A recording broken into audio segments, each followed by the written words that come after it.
वर्तमान शासन नायक वर्धमान महावीर स्वामी भगवान की, संत शिरोमणि आचार्य भगवान श्री विद्यासागर जी महाराज की, परम पूज्य गुणायतन प्रणेता प्रखर वक्ता भावना योग प्रवर्तक गुरुवर श्री प्रमाण सागर जी महाराज की, परम पूज्य मुनि श्री प्रणम्य सागर जी महाराज की, समस्त मुनि संघ की।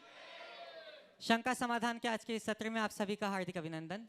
इससे पूर्व कि हम आज के इस सत्र को प्रारंभ करें, चलते हैं गुरुदेव के चरणों में, होते हैं नत इस भाव से कि हमारा जीवन भी बन सके समुन्नत। सभी लोग हाथ जोड़ेंगे, मस्तक झुकाएंगे और मेरे साथ बोलेंगे, हे गुरुदेव नमोस्तु नमोस्तु नमोस्तु। बंधुओं, जैसा कि आप सबको विदित है कि परम पूज्य गुरुदेव के कदम निरंतर बड़े बाबा के अतिशायनी छाप के लिए बढ़ रहे हैं और आज पूज्य गुरुदेव का पदार्पण कुम्हारी ग्राम में हुआ है, जहां पूज्य मुनि श्री प्रणम्य सागर जी महाराज से पूज्य गुरुदेव का मंगल मिलन हुआ। और बंधुओं, संतों के इस संगम से निश्चित रूप से हर गुरु भक्त के मन में भक्ति के सरगम फूट रहे हैं, अपूर्व आनंद है। एक तरफ जहां पूज्य मुनि श्री भावना योग प्रवर्तक हैं, तो दूसरी ओर अरहम योग प्रणेता यहाँ विराजमान है। और बंधुओं, दो योगियों के संयोग का हम सभी लोग सदुपयोग कर सकें और अपने जीवन में सकारात्मक प्रयोग कर सकें, इसके लिए पहले मैं आवाज देता हूं विकर्ष भाई को कि वे अपनी बात रखें, फिर हम सभी चलेंगे पूज्य मुनि श्री प्रणम्य सागर जी महाराज के श्री चरणों में। बोलिए विश्व वंदनीय देवादिदेव खजरट श्री आदिनाथ भगवान की आनंद नहीं आ रहा, दोनों हाथों को आकाश की ऊंचाइयां दीजिएगा, जोर से जयकारा लगाइएगा। बोलिए विश्व वंदनीय श्रमण संस्कृति के नायक समाधि सम्राट आचार्य भगवान गुरुवर श्री विद्यासागर जी महामुनिराज की। क्या बात है, आप लोगों का उत्साह जबरदस्त है, एक बार और ऊर्जा के साथ जयकारा लगाइएगा।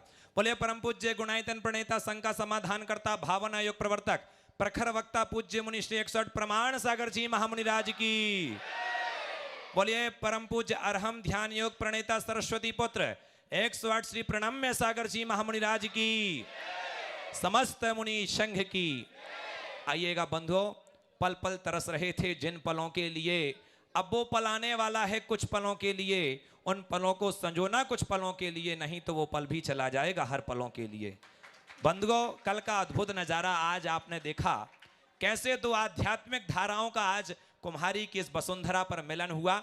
एक और जहां पर आपने देखा भावना योग प्रणेता पूज्य मुनिवर प्रमाण सागर जी महाराज, वहीं दूसरी ओर अरहम ध्यान योग प्रणेता पूज्य मुनि श्री प्रणम्य सागर जी महाराज का अद्भुत मिलन। निश्चित ही मैं दावे के साथ कहता हूं कि आचार्य भगवंत ने जो कोहनूर रत्नों को जन्म दिया है, ऊपर से देख रहे होंगे कि आज कैसे उनकी बगिया चहक रही है, महक रही है। और कल का वो दृश्य होगा, मैं बताना चाहता हूं, सबको पता है और बेसब्री से इंतजार है कि 31 तारीख पूज्य गुरुदेव ने कहा कि कल 1 अप्रैल नहीं 1 तारीख की सूचना है, जब बड़े बाबा के दरबार पर कल कुंडलपुर की नगरी का कल अजब नजारा होगा। भक्ति का सैलाब बड़े बाबा के द्वारा होगा।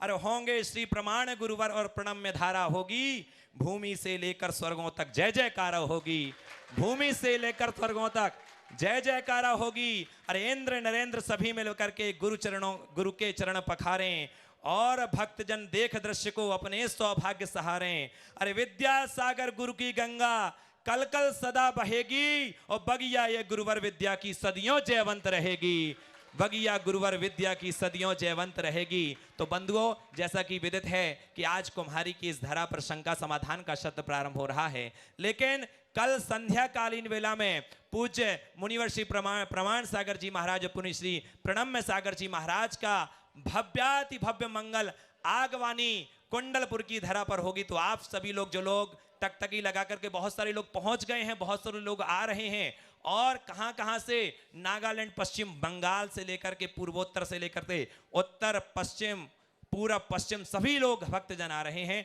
तो आइएगा और चलते हैं। सबसे पहले बिना किसी विलंब के, बिना किसी भूमिका के, कहने की बात नहीं है कि क्या नजारा होने वाला है कल, तो उसके पूर्व पूज्य मुनिवर श्री प्रणम्य सागर जी महामुनिराज के पावन श्री चरणों में सीधे सीधे चलते हैं कि गुरुदेव अपनी भावांजलि, अपने उद्गार हम सभी भक्तों के बीच रखें। नमोस्तु गुरुदेव, नमोस्तु गुरुदेव, नमोस्तु गुरुदेव। ओम नमः सिद्धेभ्यः। ओम नमः सिद्धेभ्यः।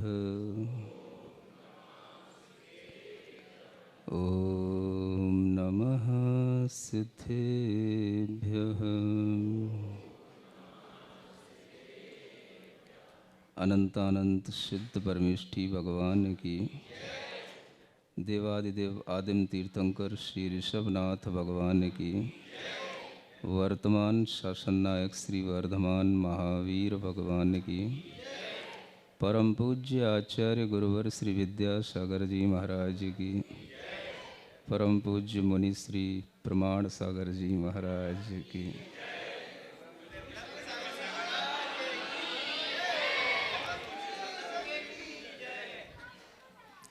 आप सभी लोग इस मंगल वेला में आनंदित भी हैं और उत्साहित भी हैं, और यह देख कर के कि जहाँ पर दो निर्ग्रंथ मुनि महाराजों का संगम होता है, वहाँ ये समझ लेना चाहिए कि गंगा जमुना अपने आप आकर के मिल गई। और जहाँ पर इस तरह का मंगल भाव आता है, वह मंगल भाव बहुत कठिनता से और बहुत दुर्लभता से आता है। हमें स्मरण में आता है मुनिश्री प्रमाण सागर जी महाराज के सानिध्य में, आचार्य श्री के संग में भी हम महाराज जी से परामर्श करते रहे, और महाराज जी का जो एक तरह से ज्ञान के साथ साथ जो उनके विचारों की व्यापकता है, वह भी हम समय समय पर उनसे प्राप्त करते रहे। यह लाभ हमें तब और मिला जब आचार्य महाराज ने 2007 में कुंडलपुर से हम 4 महाराजों को पहली बार श्री सम्मेद शिखर जी की यात्रा के लिए विदा किया था। और जब हम उस सम्मेद शिखर जी की यात्रा में वहाँ निकट पहुँचने वाले थे, तो हमें पता पड़ा कि महाराज जी भी वहाँ सम्मेद शिखर जी में उस समय पर नहीं हैं। तो हमने उस समय पर महाराज जी से निवेदन किया कि हमारे जीवन की ये पहली यात्रा है, पहली बार हम सम्मेद शिखर जी जा रहे हैं, तो हमारी भावना है कि ये पहली यात्रा आपके ही मार्गदर्शन में हो। तो मुनिश्री जी ने वह यात्रा का अपना कोई और उनका रूट होगा, लेकिन उन्होंने वह परिवर्तित किया और वह सम्मेद शिखर जी आए, और उस समय पर हम लोगों को सम्मेद शिखर जी की यात्रा कराई। ऐसा लगा जैसे अपने से बड़े, जैसे आप लोगों के घर में बड़े भाई होते हैं, उसी तरह से मुनिश्री ने हमें को उस सम्मेद शिखर की यात्रा कराई, और वह यात्रा अपने आप में अविस्मरणीय रही। और उस यात्रा के उपरांत फिर बहुत अच्छी समय समय पर चर्चाएं हुई, और मुनिश्री का हमें कई बार ऐसा तरह तरह का परामर्श मिला, भाव मिला। और उस भाव में मुझे एक भाव याद है जो मैं आज, शायद ये सही जगह है, सही समय है, जो शायद मुनि महाराज को ही पता नहीं होगा, उस भाव को मैं यहाँ शेयर करना चाहता हूँ। उस समय महाराज जी ने मुझे एक बहुत अच्छी बात कही, कहा कि आप संस्कृत में लिखते हो, पढ़ते हो, एक काम किया जा सकता है। तो महाराज ने उस समय पर कहा कि हमें कुछ ऐसा बनाना चाहिए कि जो संस्कृत के सूत्रों में ही सारी की सारी चीज़ें आ जाएं। यानी कि अगर हमें किसी भी कर्णानुयोग, प्रथमानुयोग, किसी भी अनुयोग के बारे में कुछ जानना है, जैसे तत्वार सूत्र है अपने आप में, ऐसे ही एक सूत्रात्मक हमारे सामने कुछ ग्रंथ होने चाहिए। ये महाराज जी को शायद स्मरण में आ रहा होगा, क्योंकि उनका विचार था तो उन्हें स्मरण जरूर होगा। और महाराज जी की बात को ही ध्यान में रखते हुए उस समय पर हमने एक छोटी सी शुरुआत सूत्र बनाने की कर दी थी। उसके बाद में वह सूत्र बनते रहे। आज तक अभी तक किन्हीं भी सूत्रों का कोई प्रकाशन नहीं हुआ है, लेकिन मैं आज इस मंच से बताना चाहता हूँ कि महाराज जी की भावना के अनुरूप हमने बहुत विषयों पर बहुत सारे सूत्र बना दिए और उसमें से बहुत जल्दी ही हो सका तो न्याय सूत्रों पर एक ग्रंथ आने वाला है, वो आ सकता है, जिसमें न्याय और दर्शन संबंधी सारे सूत्र होंगे, सारे विषय होंगे। तो ये चिंतन महाराज जी का था। महाराज जी के माध्यम से हमें हमेशा प्रेरणा मिलती रही और मिलती रहती है और आगे भी मिलती रहेगी, क्योंकि बड़ों का वरद हस्त छोटों पर होना जरूरी होता है। और जिस तरह से शिखर जी की यात्रा अपने आप में एक हमारे लिए अद्भुत यात्रा थी, उसी तरह से अगर देखा जाए तो अब ये कुंडलपुर की यात्रा भी हमारे लिए गुरु जी के जाने के बाद में ये प्रथम यात्रा है और इस प्रथम यात्रा में महाराज जी का संबल मिला है, इसीलिए यहाँ पर आज ये अद्भुत संगम हुआ है और इसी के माध्यम से यह यात्रा अब आगे बढ़ेगी। आप सभी लोगों के लिए यह जानना भी आवश्यक है कि जहाँ पर सभी मुनि महाराज, हमारे अग्रज, अनुज सभी उपस्थित हो रहे हैं, ऐसे कुंडलपुर सिद्ध क्षेत्र में आचार्य महाराज की परंपरा को अक्षुण्ण बनाए रखने का और संघ की परंपरा को अखंड बनाए रखने का एक बहुत ही महनीय कार्य आगे होने जा रहा है, जो सभी बड़े मुनि महाराजों के चिंतन मंथन के मनन के साथ में वह कार्य आगे बढ़ेगा और उसके माध्यम से संघ की एक अच्छी रूपरेखा आप सब लोगों को आगामी दिनों में देखने को मिलेगी और उसमें मुनि श्री प्रमाण सागर जी महाराज जी की भी एक महती भूमिका उसके अंदर रहेगी। ये सब चीज़ें आप लोगों के समक्ष हैं और उसी के माध्यम से आप लोग अपना मन बहुत अच्छा आनंदित बनाए रखते हैं। आप लोग हमेशा इस तरह से अपने जीवन में समाधान प्राप्त करते रहें। मुनिश्री जी ने संघ का समाधान शुरू किया, लोगों ने बहुत समाधान प्राप्त किए और वह समाधान होते होते थोड़ा सा ध्यान में भी उतर जाएं, वह समाधान होते होते थोड़ा सा जीव निश्चिंत भी होने लगे। इसलिए तरह तरह के ये ध्यान योग भी आपके सामने हैं और उसी के माध्यम से आपके जीवन में जब ये निश्चिंतता आती है तो आपको धर्म करने का भी अच्छा भाव उत्पन्न होता है। इसलिए आप योग भी करते रहिए और इस तरह के संयोगों से अपने जीवन में आए हुए किसी भी तरह के वियोग जन्य अगर कोई दुख हैं तो उन योगों के माध्यम से ही उसको दूर करने का प्रयास कीजिए, क्योंकि योग एक ऐसी दवा है जो न केवल हमें शारीरिक स्तर पर लाभ पहुंचाती है किंतु हमारे मानसिक स्तर पर भी उसका बहुत गहरा प्रभाव होता है।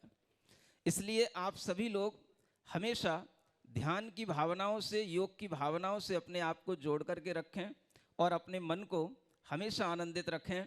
4 लाइनें कहकर के महाराज जी का आज शंका का समाधान मैं शायद पहली बार ही सुनूंगा महाराज जी के पास बैठ के, तो मैं थोड़ा ज़्यादा समय नहीं लूँगा, उनका शंका का समाधान सुनना है हमको भी। तो 4 लाइनें कह करके ये बात पूरी करता हूँ, थोड़ी सी निश्चिंतता का भाव लाने के लिए। जो आपने कभी भजन सुना होगा, कुछ हो या ना हो, कुछ हो या ना हो, मेरा मन दुर्बल ना हो, कुछ हो या ना हो, मेरा मन दुर्बल ना हो, प्रेम भाव से, क्षमा भाव से, प्रेम क्षमा, समतामय मेरा स्वभाव हो, समतामय गुड़ी जनों के दर्शन से, गुड़ी मन मंगल मंगल हो, मन। आप लोग तो जब चाहें तब गुड़ीजनों के दर्शन कर लेते हैं, लेकिन हमको गुड़ीजनों के दर्शन बहुत मुश्किल से होते हैं। और आज जो ये दर्शन हुआ है वह आप समझ सकते हैं कि 2007 की दिसंबर माने लास्ट मंथ में यह दर्शन हुए थे। उसके बाद में आज ये 2024 आ गई, तब जाकर के 17 साल में मुनि महाराज का आज दर्शन हो पाया है। आप समझ सकते हो, जो पदयात्री होते हैं, करपात्री होते हैं, उनका आपस में मिलना बहुत कठिन होता है। और इसीलिए यह दुर्लभ संयोग जितना आपके लिए आनंद मंगलमय होता है, मुझे भी ये लाइनें इसीलिए याद आ गई कि गुड़ीजनों के दर्शन से मन मंगल मंगल हो। आज मेरा मन बहुत मंगल मंगल है, इसलिए मैं पढ़ रहा हूँ। कुछ हो या ना हो, कुछ हो या ना हो, मेरा मन दुर्बल ना हो, मेरा मन। मोक्ष मिलेगा मिलता रहेगा, मोक्ष मिलेगा, धर्म पलेगा फलता रहेगा, धर्म। अहंकार तज कुटिल भाव तज, अहंकार तज, मन तुम सरल रहो, कुछ हो या ना हो, कुछ हो। मेरे मन में छल ना हो, मेरे मन में कुछ हो या ना हो, मेरा मन दुर्बल ना हो, मेरा मन। ओम अरहम नमः, ओम अरहम नमः, ओम अरहम नमः, ओम अरहम नमः, ओम अरहम नमः, ओम अरहम नमः, ओम अरहम नमः, ओम अरहम नमः। बोलिए महावीर भगवान की जय। बोलिए परम पूज्य मुनिश्री प्रणम्य सागर जी महाराज की। अब निवेदन है कि तुम गुरु मेघ मयूर में गरजो बरसो नाथ, चिर प्रतीक्षित हूँ खड़ा ऊपर करके मात। इसी भावनाओं के साथ पूज्य गुरुवर के चरणों में निवेदन है कि आपके मंगल उद्बोधन हम सबको प्राप्त हो। नमोस्तु गुरुदेव, नमोस्तु। ओ जय बोलो अहिंसा परमो धर्म की। परम पूज्य आचार्य गुरुवर श्री विद्यासागर जी महाराज की। परम पूज्य गुरुवर श्री प्रमाण सागर जी महाराज की। आज सच में मन मंगल मंगल है। अभी महाराज जी ने जो भाव व्यक्त किया, मैं ये कहूँ कि उन्होंने जो कहा कुछ वैसे ही भाव मेरे। बहुत कम ऐसा योग मिलता है जब हम लोग आपस में इस तरह से मिल पाते हैं। प्रातःकाल जब हम लोग एक दूसरे से मिले तो मेरे आँखों में संवेद शिखर की वंदना की स्मृति उभर आई। हम लोग 1 जनवरी 2008 के सुबह पूरी वंदना किए थे। ये संयोग यदा कदा मिलता है, लेकिन एक बात ध्यान रखने की है, आप लोग साथ रह कर के भी अलग रहते हो और संत जन दूर रह कर के भी एक रहते हैं। अंतर यही है। वस्तुतः विचारों का मिलन ही सबसे बड़ा मिलन होता है। आज के समय में इसकी ही सबसे बड़ी कमी दिखती है। लोग साथ हैं पर एक दूसरे का साथ नहीं दे पाते, क्योंकि लोगों की वैचारिक की भिन्नता बहुत अधिक दिखती है। हमें अपने जीवन में ऐसी सकारात्मकता को विकसित करनी चाहिए जो सब में समा सके, सर्व को क्षमा सके। जब तक हमारा दृष्टिकोण व्यापक नहीं बनता तब तक हम अपने जीवन का पथ भी प्रशस्त नहीं कर सकते। आज महाराज श्री से मिलकर मन में बहुत आनंद है। जब महाराज जी सम्मेद शिखर आए थे तो वो उनकी शुरुआत थी। उस समय मैंने इनसे एक वाक्य कहा था, दोहरा दूँ आज। मैंने जब इनको पहली बार सुना था मुझे बेहद प्रसन्नता हुई और मैंने उनसे कहा था, महाराज आप में बहुत अच्छी प्रतिभा है, आप बहुत आगे बढ़ोगे, मुझसे भी आगे बढ़ोगे।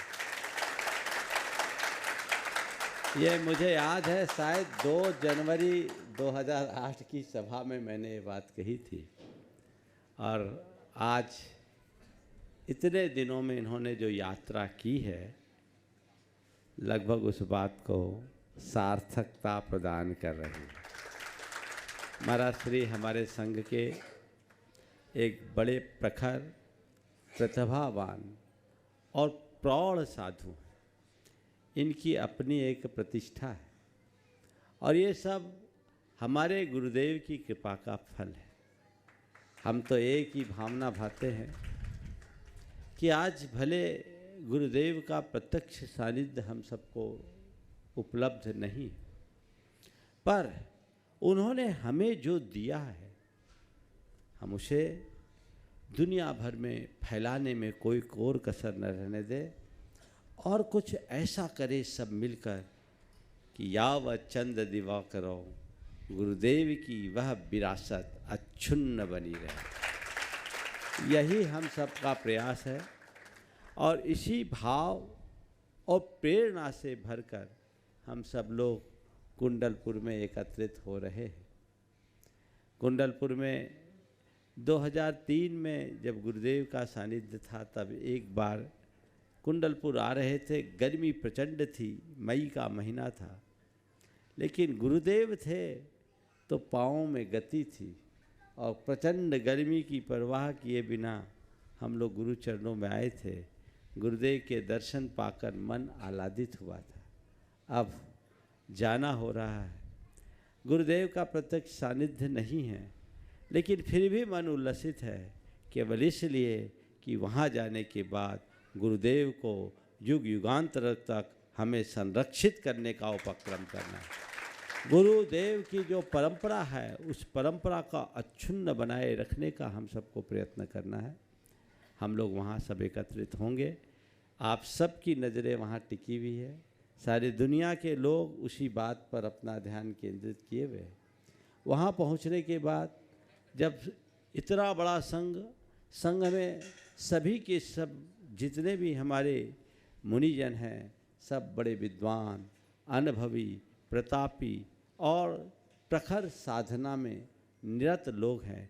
निश्चित जब ऐसे मनीषी और विद्वान एक जगह एकत्रित होते हैं, विचारों का अंतर मंथन होता है, तो जो नवनीत निकलता है वो समाज को सुनिश्चित रूप से लाभान्वित करने वाला होगा और दीर्घ काल तक लाभान्वित करेगा। हम सब ऐसी ही भावना भाएं और सबको आनंदित रखें। आज महाराज श्री के इस मिलन के प्रसंग में मैं यही कहूँगा कि महाराज श्री इसी तरह प्रगति पथ पर और आगे बढ़ते रहे और अपने जीवन के मूल लक्ष्य को पूरा करें। मैं तो यही चाहता हूँ, मैं अक्सर कहता हूँ, एक दिन हर किसी को अप्रासंगिक होना है। आज हम हैं, कल हम भी अप्रासंगिक होंगे। कोई एक बड़ा अधिकारी होता है, रिटायरमेंट के बाद वो अप्रासंगिक हो जाता है। कोई नेता होता है, एक समय के बाद वो भी अप्रासंगिक हो जाता है। ऐसे ही साधु भी एक साधक जीवन में एक बार उसे अप्रासंगिक होना पड़ता है, तब वो स्वयं के प्रसंग को बना पाता है। हम आप अप्रासंगिक होंगे, लेकिन हमारा प्रयास केवल एक होना चाहिए, जिन शासन सदैव प्रासंगिक बने रहे, कोई ना कोई उसकी पूर्ति करते रहे और संघ में ऐसी परिपाटी चलते रहे, एक के बाद अनेक आते रहे और ये धारा प्रवाहित होते रहे। ऐसा प्रयास सबको करना चाहिए और हमें पूर्ण विश्वास भी है कि गुरुदेव की कृपा से ये सब कुछ फलीभूत भी होगा और अच्छा ही होगा।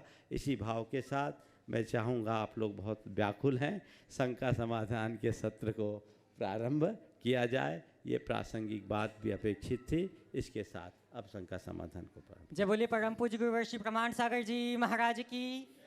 आज के प्रथम प्रश्न के लिए मैं आवाज दे रहा हूँ श्रीमती अनीता जी जितेंद्र जी सेठी हाट पिपलिया से, और आपके बाद तैयार रहेंगे श्री सुभाष जी पाटनी हाट पिपलिया अध्यक्ष जैन समाज के।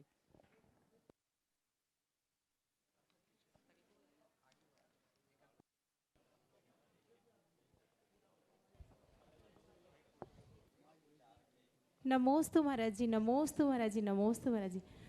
महाराज जी, रावण शांतिनाथ भगवान का अनन्य भक्त था, पर उसके भी परिणाम, पर स्त्री के लिए उसके परिणाम ऐसे क्यों बने, और रावण ने तीर्थंकर प्रकृति का बंध कब बांधा? देखिए, रावण भक्त था ऐसा सब कहते हैं, पर मैं कहता हूँ भक्त नहीं था, विभक्त था। भक्त और विभक्त में एक अंतर है, जानते क्या अंतर? वो भक्त नहीं था, विभक्त था, क्योंकि उसकी भक्ति एक विशेष प्रयोजन के साथ जुड़ी हुई।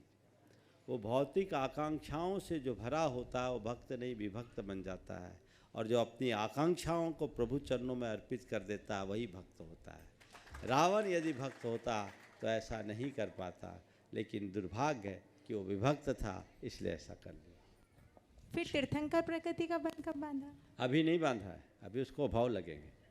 श्री सुभाष जी नमोस्तु पाटनी महाराज श्री, नमोस्तु अध्यक्ष महाराज। जैन समाज हाट पिपलिया, और आपके बाद तैयार रहेंगे सचिन जी जैन वैशाली गाजियाबाद। नमोस्तु महाराज जी, नमोस्तु महाराज जी। महाराज जी, मेरा प्रश्न यह है कि हम घर से निकलते हैं महाराज जी के गुरुदेव के दर्शन के लिए, पता चलता है कि आप कहीं मंदिर पर विराजमान हैं, बाद में पता चलता है श्रीफल एक लेकर आते हैं, तो पहले भगवान को चढ़ाएं या गुरु को चढ़ाएं? देखो, घर से अगर मंदिर के लिए निकले हैं और मंदिर पहले आ गया तो वो श्रीफल मंदिर में चढ़ा दो। मंदिर के लिए नहीं, गुरु के लिए निकले हैं। गुरु के लिए निकले हैं और रास्ते में मंदिर आ गया तो जो पहले आ गया वहाँ चढ़ा दो, और जेब के रुपये लेके एक बार बाजार जाओ, दूसरा लेके फिर चढ़ा दो। समस्या का यहाँ कमी है क्या? कमी नहीं है, सॉल्यूशन निकाल लो। जय नमोस्तु महाराज जी, नमोस्तु। समझ जैन समाज हाटिपलिया की ओर से बारंबार नमोस्तु नमोस्तु नमोस्तु। सचिन, सचिन जी जैन गाजियाबाद से, और मैं चाहूंगा बंधुओं कि आप करतल ध्वनियों से इनका सम्मान कर रही हैं। परम पूज्य मुनिश्री प्रणम्य सागर जी महाराज की गृहस्थ अवस्था के अनुज हैं, सभी लोग इनका सम्मान करें। और आपके बाद तैयार रहेंगी निधि सचिन जी जैन बेगमगंज। मुनिद्वय के चरणों में बारंबार नमोस्तु नमोस्तु नमोस्तु। मुनिश्री, मेरे दो छोटी छोटी शंकाएं हैं। एक, मेरी सासू माँ ने वैशाली गाजियाबाद से पूछा है कि जो हम पानी को एक तो इस स्तर पे गर्म करते हैं कि वो 12 घंटे रहता है, एक हम ऐसा गर्म करते हैं कि वो 24 घंटे तक चल जाता है, फिर हम उसको एक मिल्टन की बोतल में भर लेते हैं, और क्या हम उसको, और वो भी 12 घंटे और उसमें उसकी मर्यादा होती है, तो क्या वो पानी बाद में उतना समय के बाद पीने लायक रहता है? एक तो ये प्रश्न है। दूसरा भी कर लो साथ। दूसरा महाराज जी, ये है कि गृहस्थ जीवन में सम्यक दर्शन का क्या महत्व है? क्या हम सच्चे देवसास गुरु की आराधना करके सम्यक दर्शन को प्राप्त कर सकते हैं, या इसके लिए कुछ अलग से हमें करना होता है? जो पहला सवाल है, पानी अगर गर्म बना हुआ है, उसके स्वरूप में जब तक विकृति नहीं आई तब तक उसे उपभोग के योग्य माना जा सकता है, क्योंकि टेम्परेचर वैसा ही है। हम लोग अगर शास्त्रों के हिसाब से करते हैं तो देखते हैं सर्दियों में मर्यादा का काल अलग, गर्मियों में मर्यादा का काल अलग, और बरसात में मर्यादा का काल अलग। लेकिन यदि इसके स्वरूप में विकृति आ गई, स्वाद में विकार आ गया, तो समझ लो पानी खराब होना शुरू होगा, तब तो उसको लेना ही नहीं चाहिए। पर ऐसा कह के सुनकर कोई ऐसा न कर ले कि फिर ऐसा ही करते रहे, तो इसमें प्रमाद का दोष होता है। तो प्रत्येक व्यक्ति को चाहिए कि जो पानी आदि का प्रयोग करे तो जितना आवश्यक हो उतना ही गर्म करे और उतना ही को कंज्यूम करके रख दे। नहीं तो कई लोग ऐसा भी करेंगे कि एक बार कुएं से पानी ले आए, महीने भर तक उपयोग करते रहे, रोज़ 24-24 घंटे की मर्यादा बढ़ाते रहे, तो ऐसा उपयोग कर लेंगे, लेकिन निश्चित पानी जब अपने स्रोत से अलग होता है तो सड़ना शुरू हो जाता है। केवल बरसात का जल एक ऐसा जल है जो कभी नहीं सड़ता। तो जिनको पानी की ऐसी असुविधा है, खासकर व्रतियों को, उन्हें बारिश के जल को एकत्रित करना चाहिए। कल्याण कार्यक्रम में वर्षा के जल को अमृत कहा। अगर उसको ठीक रीति से संचित करे तो वो जल 50 साल खराब नहीं होता। तो वो एक प्रयोग में लिया जा सकता है। बाकी इस तरह का प्रयोग नियमित करना उचित सा प्रतीत नहीं होता। आपका जो दूसरा सवाल है, गृहस्थ अवस्था में सम्यक दर्शन की प्राप्ति क्या संभव है या उसके लिए हमें क्या करना चाहिए? देखिए, सम्यक दर्शन तो गृहस्थों मुनियों सबको होता है और सबके लिए। और गृहस्थों मुनियों की बात छोड़िए, पशु पक्षियों और नारिकियों को भी हो जाता है, और हमको उसके लिए सतत प्रयत्नशील रहना चाहिए। सच्चे देव शास्त्र गुरु के प्रति श्रद्धा समर्पण से सम्यक की शुरुआत होती है, लेकिन उसके साथ भेद विज्ञान और तत्वोन्मुखी दृष्टि बहुत जरूरी है। हर व्यक्ति को मैं और मेरेपन का ज्ञान होना चाहिए। मैं कौन हूँ, मेरा क्या है, इसका ज्ञान होना चाहिए। जब तक आत्मा और अनात्मा का बोध न हो तब तक सम्यक दर्शन की पुष्टि संभव नहीं है। इसलिए हमेशा तत्व भावना और तत्व चिंतन करते रहना चाहिए। नमोस्तु गुरुदेव, नमोस्तु। निधि सचिन जी जैन बेगमगंज से अपना प्रश्न प्रस्तुत करेंगे और आपके बाद तैयार रहेंगे श्रीमती अर्पणा विश्वदर्शन जी कटनी से। महाराज जी के चरणों में त्रिवार नमोस्तु नमोस्तु नमोस्तु। महाराज जी, मेरा प्रश्न है, धर्म या कर्म दोनों में से किसको प्रधानता दी जाए? धर्म या कर्म दोनों में से किसको प्रधानता दी जाए? देखिए, धर्म और कर्म दोनों में किसको प्रधानता दें? मैं तो कहता हूँ कर्म में भी धर्म रखो, अधर्म से बचो। समझ गए? हम कर्म को धर्म से भिन्न नहीं मानते, पर खटकर्म जो होता है ना, वो गड़बड़ होता है। तो कर्म करो, खटकर्म नहीं, धर्म युक्त कर्म करो तो कोई कठिनाई नहीं। श्रीमती अर्पणा विश्वदर्शन जी कटनी से और आपके बाद तैयार रहेंगे मुनि श्री प्रणम्य भक्त मुजफ्फरनगर यूपी से। मुनिद्वय के श्री चरणों में बारंबार त्रैबार नमोस्तु नमोस्तु नमोस्तु। पूज्य गुरुवर नमोस्तु। महाराज जी, हर व्यक्ति का आत्मा स्वतंत्र व्यक्तित्व होता है। जरूरी नहीं होता कि माँ बाप की जो रुचि हो वो बच्चों में भी रहे। बचपन के बच्चों को संस्कार देने की कोशिशों के बावजूद भी जब वे बालिग होते हैं तो वे माता पिता की नहीं मानते और धर्म मार्ग के रास्ते पर नहीं चलते हैं और रास्ता भी भटकने लगते हैं। ऐसी स्थिति में हमारे पाप कर्म और पुण्य कर्म कैसे काम करते हैं? मोक्ष देखिए, पाप और पुण्य कर्म की बात तो थोड़ी देर बात कर ली जाए, लेकिन ये ऐसा होता है।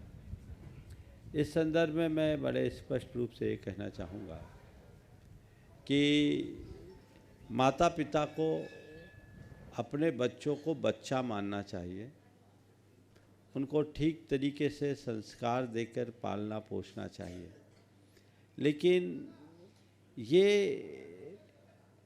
अधिकार नहीं रखना चाहिए कि मेरा बच्चा वही करे जो हम चाहें। बच्चों को खुलने और खेलने का अवसर देना चाहिए और वो अपनी विचारधारा के अनुसार आगे बढ़ेंगे, पर केवल उन्हें एक मर्यादा का पाठ पढ़ा देना चाहिए कि तुम्हें इस मर्यादा के भीतर जो करना है सो करो। एक बाउंड्री लाइन खींच दी जाए तो बच्चों में भटकाव नहीं होता। मेरे देखे गड़बड़ियाँ दो तरह की होती है, या तो अति नियंत्रण या पूर्ण आज़ादी, ज़्यादा लाड प्यार। ओवर कस्टडी भी ठीक नहीं है और बहुत ज़्यादा लाड प्यार भी ठीक नहीं। उन्हें अंकुश युक्त आज़ादी देनी चाहिए। अगर बचपन से ऐसा करे, अंकुश युक्त आज़ादी। अंकुश युक्त आज़ादी मतलब पेड़ लगाते हैं कहीं तो उसके चारों तरफ ट्री गार्ड लगाया जाता है। ट्री गार्ड इसलिए नहीं लगाया जाता कि पेड़ हिल डुल भी ना सके। पेड़ हिले डुले बढ़े तभी हिलेगा, डुलेगा तभी बढ़ेगा। लेकिन ट्री गार्ड केवल इसलिए लगाया जाता है कोई मवेशी उसे नुकसान न पहुंचा दे। तो बस एक दायरा उनका सुनिश्चित कर दिया जाए और उन्हें प्रारंभ से उचित अनुचित का बोध कराया जाए। उनकी प्रतिभा को खुद विकसित होने का अवसर दिया जाए जिससे वे औचित्य को समझ सके। मेरे लिए क्या और कितना कब उचित है, क्या अनुचित है, इसको वो समझ सके। तो मैं समझता हूँ बच्चों में ज़्यादा भटकाव आने की संभावना नहीं रहेगी। पर प्राय ऐसा हम लोग करते नहीं हैं। ज़्यादातर पेरेंट्स की कहानी ये होती कि जब बच्चे छोटे होते उनको बिजनेस और किटी पार्टी के अलावा फुर्सत नहीं रहती। बच्चों पर जितना ध्यान देना चाहिए वो ध्यान दे नहीं पाते, और आजकल तो पैसा दे के लाट खरीदते हैं, और आगे बढ़ गए अब तो बात बात में उनको मोबाइल थमा देते हैं। तो ये चीज़ें, इससे उनको सही रास्ता ही नहीं मिलता, तो बच्चों में भटकाव होते हैं, फिर हम पुण्य पाप की कहानी मानने लगते हैं। तो मैं कहता हूँ कि ठीक तरीके से हम परवरिश करें, रास्ता अपने आप प्रशस्त हो। मुनिश्री प्रणम्य भक्त मुजफ्फरनगर उत्तर प्रदेश से, और आपके बाद तैयार रहेंगे नरेंद्र बीनाजी झांझरी कोडरमा। नमोस्तु महाराज श्री। हम मुजफ्फरनगर के बच्चे अनेक वर्षों से पूज्य मुनिश्री प्रणम्य सागर जी महाराज के पास विहार करवाने और दर्शन करने के लिए आते रहते हैं। इस बार आपके भी हमें दर्शन प्राप्त हुए। हमारा प्रश्न है कि आपके पूज्य मुनिश्री प्रणम्य सागर जी महाराज से मिलकर कैसा लगा? अभी तो सब बता दिया, अब दोबारा बोलने की जरूरत तो नहीं है। चलो, नमोस्तु महाराज जी। नरेंद्र बीनाजी झांझरी हमने कोडरमा भी से, बता दिया, महाराज ने भी बता दिया, अब कसर नहीं बची। और आपके बाद तैयार रहेंगे सुनील वेजिटेरियन, संजीव शाकाहारी, पूर्व प्रचार मंत्री कुंडलपुर कमेटी। बोले गुरुवर श्री प्रमाण सागर जी महाराज की जय। बोले गुरुवर श्री प्रणम्य सागर जी महाराज की जय। सभी छुल्लक महाराज जी के चरणों में इच्छा में छामी। गुरुदेव, आज बहुत ही पावन दिन है। आज 31 मार्च 1988 का दिन, जब सोनागिर में आपको संत शिरोमणि आचार्य विद्यासागर जी महाराज, जो इस युग के महान आचार्य और भावी तीर्थंकर हैं, उनके कर कमलों से आज आपको इस मनुष्य पर्याय का जो उत्कृष्ट पद है आपको प्राप्त हुआ। हम सब कोटि सभी की तरफ से आपके चरणों में बारंबार नमोस्तु नमोस्तु नमोस्तु। गुरुदेव, वीर प्रभु से यही प्रार्थना करती हूँ कि आपकी तप साधना इसी तरह और वृद्धि को प्राप्त करती होती रहे, और आपके द्वारा जो पूरे विश्व में धर्म की जो महती प्रभावना हो रही है और आगे बढ़ती रहे गुरुदेव। आज और आपके आशीर्वाद से मैं आज आपके दर्शन करने का सौभाग्य प्राप्त हुआ। आपका आशीर्वाद बराबर मिलता रहे, और यह प्रार्थना करती हूँ गुरुदेव कि मुझे भी मोक्ष मार्ग में इसी तरह आज आप आशीर्वाद दें कि जल्द से जल्द बढ़ूं। वंदन वंदन वंदन। अब सवाल भी अब होगा। महाराज जी, छोटा सा सवाल है। बोलो बोलो। इसने वंदना की और हम लोग हमेशा वंदना करते हैं। वंदे तत्गुण लब्धिये, हम कैसी आपकी वंदना करें कि आपके गुण हमें शीघ्र शीघ्र आ जाएं, ऐसा कुछ मार्गदर्शन। बस एक एक काम करो, वंदना इस तरीके से करो कि फिर और किसी की वंदना करने की नौबत ही ना आए, पीछे लग जाओ। नमस्ते महाराज, नमस्ते नमस्ते। सुनील वेजिटेरियन, संजीव शाकाहारी, पूर्व प्रचार मंत्री कुंडलपुर कमेटी, और आपके बाद तैयार रहेंगे आन्या जैन दमोह। भावना योग के प्रणेता और अरहम योग के प्रणेता दोनों मुनिराजों के चरणों में कोटिशय नमन। महाराज श्री, अहिंसा और शाकाहार जो है जैन धर्म का प्राण बिंदु है, लेकिन आजकल उल्टा हो रहा है कि विदेशों में तो शाकाहार बढ़ रहा है, किंतु भारत में शाकाहार में कमी आती जा रही है। यूँ तो जैनी लोग 100% शाकाहारी होते हैं, लेकिन अप्रत्यक्ष रूप से जो सौंदर्य प्रसाधनों का सामग्री का प्रयोग करते हैं, उनमें अवेयरनेस की कमी होने से उनकी जानकारी नहीं होती है, और अनजाने में वे एक इंद्रिय जीव के तो रक्षण करते हैं, लेकिन पंचेंद्रीय जीवों का एक तरह से घात कर लेते हैं। तो ये अवेयरनेस कैसे आए और ये समाज में जागरूकता कैसे बढ़े, क्योंकि हथकरघा का जो आंदोलन है वह भी आगे इसी बात को लेकर के आगे बढ़ रहा है। परम पूज्य मनीषी के चरणों में निवेदन। आपने एक बड़े गंभीर विषय को उपस्थित किया है। ये बात सच है कि विदेशों में शाकाहार के प्रति रुझान बढ़ रहा है। भारत में आपके कहे अनुसार मांसाहार का चलन बढ़ने लगा है। हमें इसके लिए व्यापक जागरूकता का वातावरण बनाना चाहिए, और शाकाहार और मांसाहार को धर्म से जोड़ने की जगह आहार विज्ञान से जोड़ करके लोगों को बताना चाहिए, और इसके व्यापक प्रचार प्रसार में जुट जाना चाहिए। सभी को जहाँ जब जैसा प्रसंग मिले अहिंसा और शाकाहार के संदर्भ में लोगों को जानकारी देनी चाहिए। ये जानकारी जितनी हम फैलाएंगे, आहार विज्ञान की बात करेंगे, हेल्थ कॉन्शियस लोगों में बढ़ेगा तो शाकाहार के प्रति रुझान होगा। बाहर जो अमेरिका जैसे देशों में ये परिवर्तन आया है वो आहार विज्ञान के कारण हुआ, तो हमें वो जगाना चाहिए। आपने जो कहा कि सौंदर्य प्रसाधनों और अन्य सामग्रियों में अप्रत्यक्ष हिंसा का समावेश हो रहा है, ये जागरूकता की कमी है। हालांकि वर्तमान में संचार माध्यम हमारे पास सर्वत्र उपलब्ध है। हम कोई भी सामग्री, चाहे वो भोज्य सामग्री हो या उपभोग्य सामग्री, उनके प्रयोग से पूर्व हम उनकी पूरी प्रोसेस को देख समझ कर ले। हर चीज़ के हमें बेहतर विकल्प है। मन में अगर संवेदना और अहिंसा के प्रति आस्था जम जाए तो ऐसी घटनाओं की पुनरावृत्ति नहीं होती। इसलिए हमें इस पर पूरा ध्यान देना चाहिए और आप जैसे लोगों से मैं ये कहूँगा, अपने प्रचार अभियान में इसी तरह जुटे रहना चाहिए। अन्य जैन दमोह और आपके बाद तैयार रहेंगे अरिहंत जी बिट्टू पदयात्री समूह के साथ।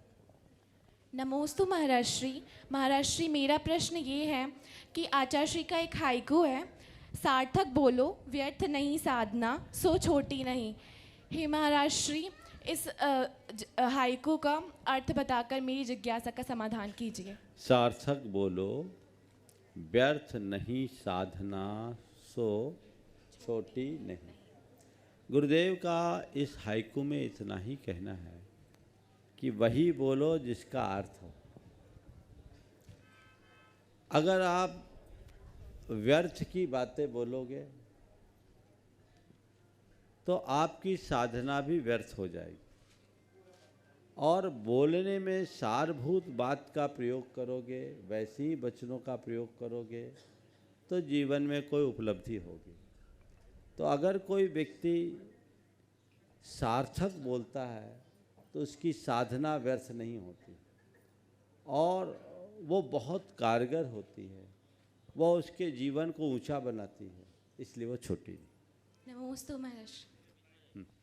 अरिहंत जी बिट्टू बिहार टीम के साथ और आपके बाद तैयार रहेंगे मंजू राकेश जी पाटनी अजमेर से गुणायतन ट्रस्टी। मंच पर विराजमान दोनों महाराज श्री के चरणों में त्रिवार नमोस्तु नमोस्तु नमोस्तु। समस्त क्षुल्लक महाराज जी के चरणों में एक छामी। महाराज श्री, इंसान का जीवन हर दिन नया होता है, हर दिन एक नया चैलेंज लाता है। जो इसे फेस कर लेता है वो अपने जीवन में सफल हो जाता है, और जो इसे फेस नहीं कर पाता वो ज़िंदगी भर अपने जीवन को कोसता रहता है। तो महाराज श्री, मेरा सवाल आपसे ये है कि अपने जीवन के चैलेंजेस के लिए अपने आप को कैसे तैयार करें जिससे हम इन चुनौतियों को अवसर के रूप में बदल सके। कृपया मार्गदर्शन कीजिए। जीवन में आने वाले चैलेंजेस को किस तरह से स्वीकार करें कि चुनौतियों को एक अवसर के रूप में बदल सके। सबसे पहले तो मैं ये चाहूँगा एक बार इस पूरी टीम की जोरदार करतल ध्वनि से अभिनंदन करें। ये पूरी टीम लगभग 50 युवकों की टीम है, आधे आगे पीछे बैठे हैं, जो जहाँ खड़े हो जाओ, और लगभग 2 माह से अधिक हो गए हैं इन लोगों ने कदम से कदम मिला करके खड़े हो कर के आज ये लगभग उपांत मुकाम पर आए हैं, अपना घर परिवार व्यापार छोड़कर।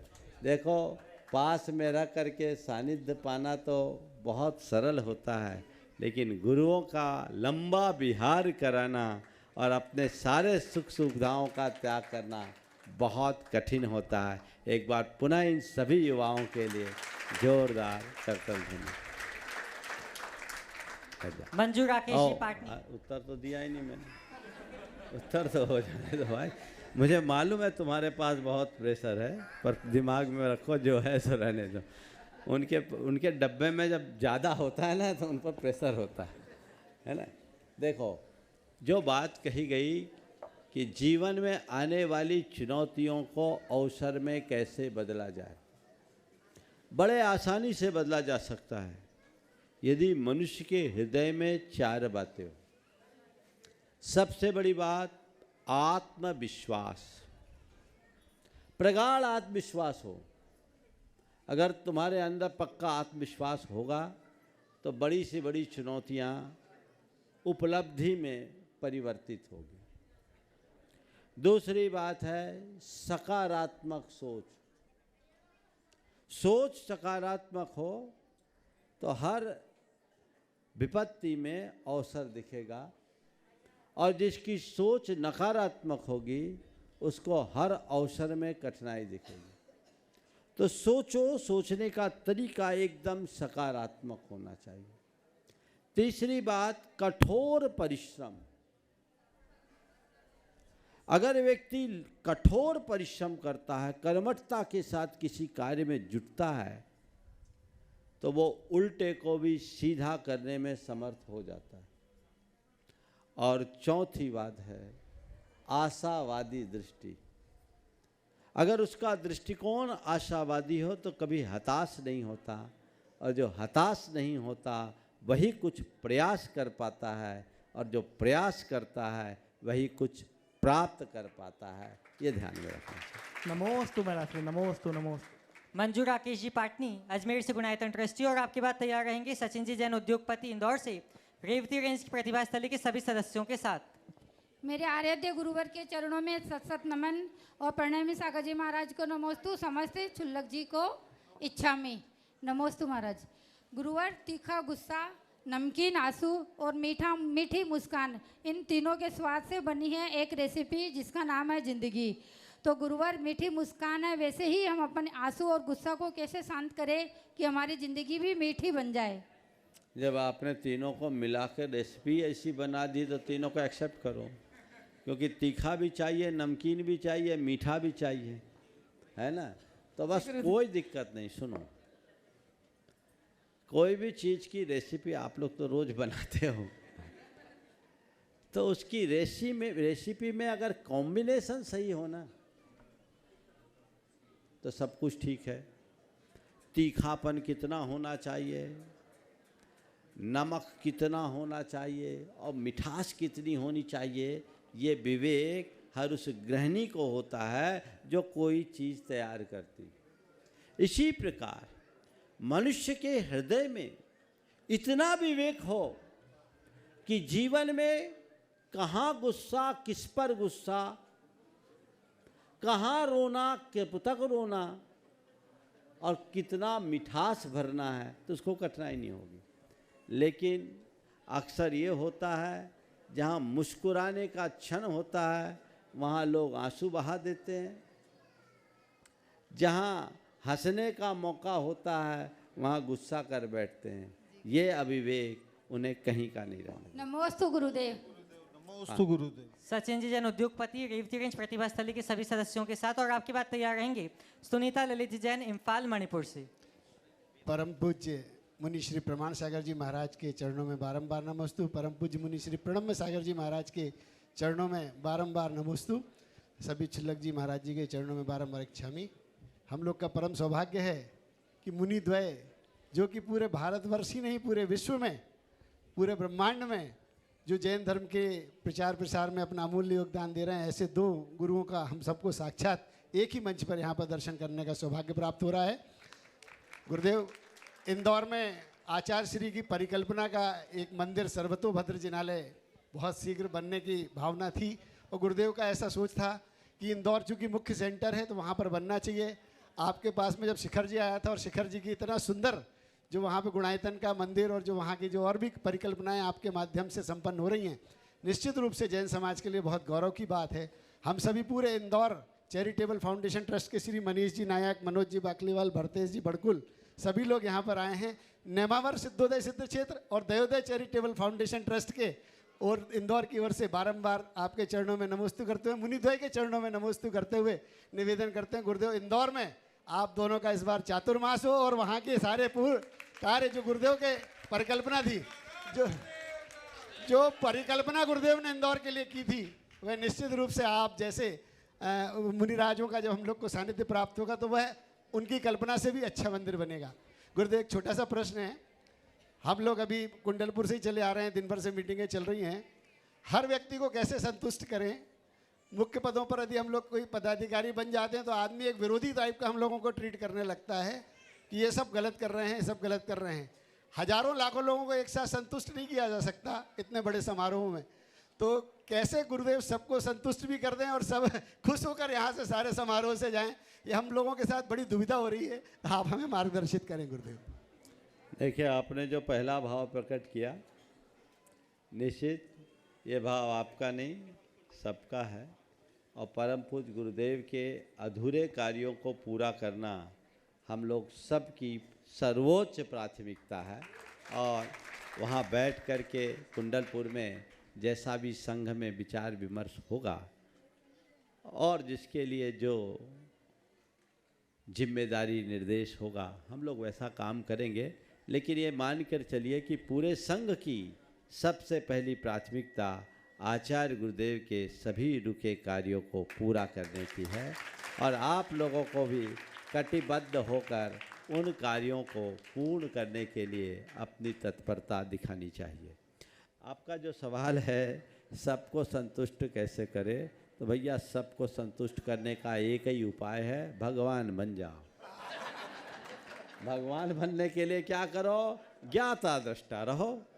कोई कुछ बोले तो प्रभावित मत हो, समझ गए, तो अपने आप ठीक होगा। बाकी दुनिया में सबको कोई संतुष्ट कभी नहीं कर सकता। चलिए ललित जी जैन इम्फाल मणिपुर से, और आपके बाद तैयार रहेंगी बरखा जी जयपुर से।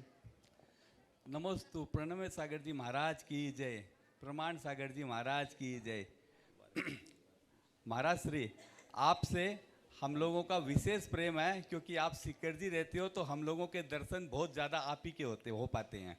और मेरा सौभाग्य है कि मैं शिवचक्र मंडल विधान भी आपके सानिध्य में कर पाया। मैं अपने दोनों बच्चों को लेकर यहाँ तीर्थ पे निकला हूँ और आप सबों का दर्शन करने आया हूँ। आपका आशीर्वाद अपने बच्चों के लिए भी चाहता हूँ। जल्दी, हाँ आशीर्वाद। महाराज श्री, आजकल के बच्चे धर्म ध्यान वगैरह जो भी हम लोग करवाना चाहते हैं वो कर लेते हैं, हमारे तो कर लेते हैं कम से कम, पर उनको खाने पीने के लिए कोई रोक टोक लगाते हैं तो वो लोग गुस्सा हो जाते हैं, नाराज हो जाते हैं। ऐसे क्या बात? रोक टोक लगाना बंद कर दो। उन पर रोक टोक मत लगाओ, उनके हृदय में बोध जगाओ।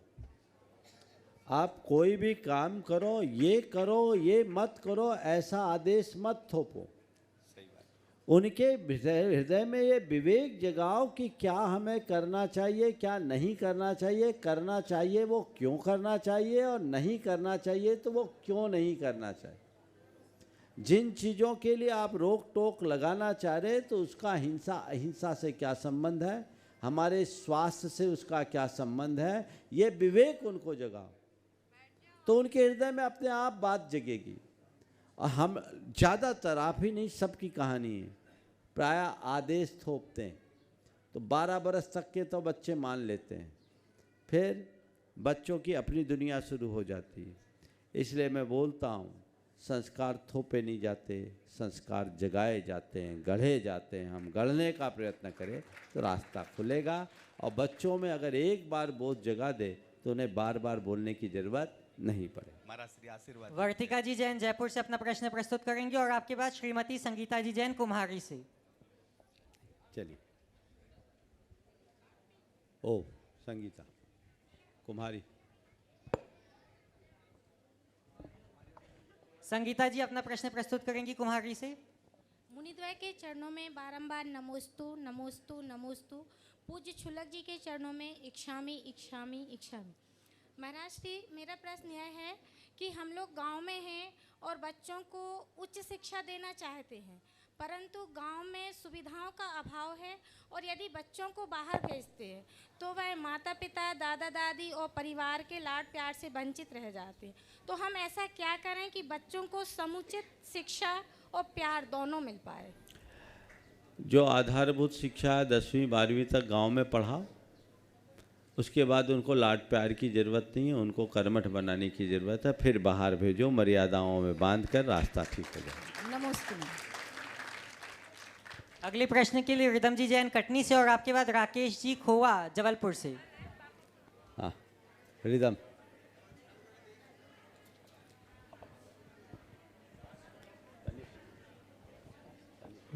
नमोस्तु गुरुदेव। गुरुदेव, मेरा प्रश्न ये है कि आज के ज़माने में जो हमारे शुभ चिंतक होते हैं वे हमारा हाँ, आज के ज़माने में जो हमारे शुभ चिंतक होते हैं, जब हमारा शुभ होता है तो वे चिंतित होने लगते हैं। क्या बात है।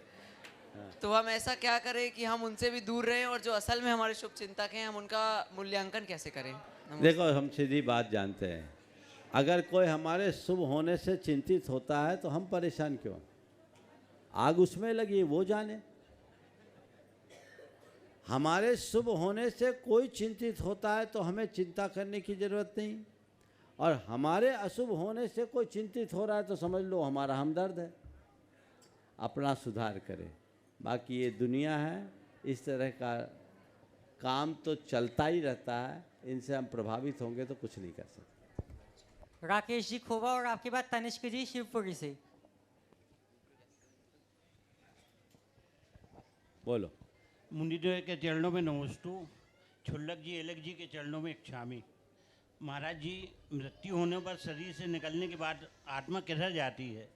जहाँ की उसकी गति बंधी होती है उधर जाती है। नमोस्तु। अंतिम प्रश्न के लिए तनिष्क जी जैन शिवपुरी से। मुनिद्वय के चरणों में बारंबार नमोस्तु नमोस्तु नमोस्तु, छुल्लक श्री के चरणों में इच्छामी। हे स्वामी, मेरा प्रश्न यह है कि परीक्षा के बाद रिजल्ट तक जो गुड़गुड़ होती है उससे कैसे बचा जाए? देखिए, एक बार तनिष्क भाई के लिए जोरदार करताल ध्वनि कर दीजिए। ये अभी यूपीएससी का इंटरव्यू देके आया है और बिहार में चल रहा है। निश्चित बहुत जल्दी रिजल्ट आने वाली है। अब हमने जो करना था तो कर दिया। एक बात दिमाग में रखो, मेरे हाथ में प्रयत्न है, परिणाम नहीं। मैंने जो अच्छा किया, जो बेहतर कर सकता था सब कर दिया, रिजल्ट जो आएगा वो स्वीकार। कर्मण्येव अधिकारस्ते ना फलेषु कदाचन। समझ गए? योगी बनो तो जीवन आगे बढ़ेगा, उपयोगी बनेगा और जीवन को सफल बना सकेंगे। समझ गए? हो गया समय? चलिए, एक सवाल इनको दे दो। सुनीता। अगले प्रश्न के लिए सुनीता दीदी बांसा से। कुंडलपुर। गुरुवर के चरणों में नमोस्तु, सभी छुल्लक जी के चरणों में इच्छामी। महाराज जी, हमें अपना जीवन का व्यक्तित्व बनाने के लिए धर्म के अनुसार हमें कौन सा रास्ता और क्या कर्म करना चाहिए कि जिससे हम व्रती बन के प्रभाव ना भी करें और आत्म प्रभाव ना भी करें? व्रती बनकर प्रभावना भी करे और आत्म प्रभावना भी करे, तो उसके लिए तो एक ही बात को ध्यान रखना चाहिए जो आचार्यों ने कहा, आत्म प्रभावनीयो रत्नत्रय तेजसा सततमेव दान तपो जिन पूजा विद्यातिशयश्च जिन धर्म। अपने रत्नत्रय के तेज से आत्मा की प्रभावना करो, अर्थात व्रतों के निर्दोष पालन से आत्मा की प्रभावना करो, और बाहर की प्रभावना दान से, तप से, भगवान की पूजा आराधना से करो। जीवन सफल होगा। समय हो गया, यहीं पर विराम। कल की शाम बड़े बाबा के चरणों में होंगे, कुंडलपुर में हम लोग पहुँचेंगे। बोलिए परम पूज्य आचार्य गुरुवर श्री विद्यासागर जी महाराज की।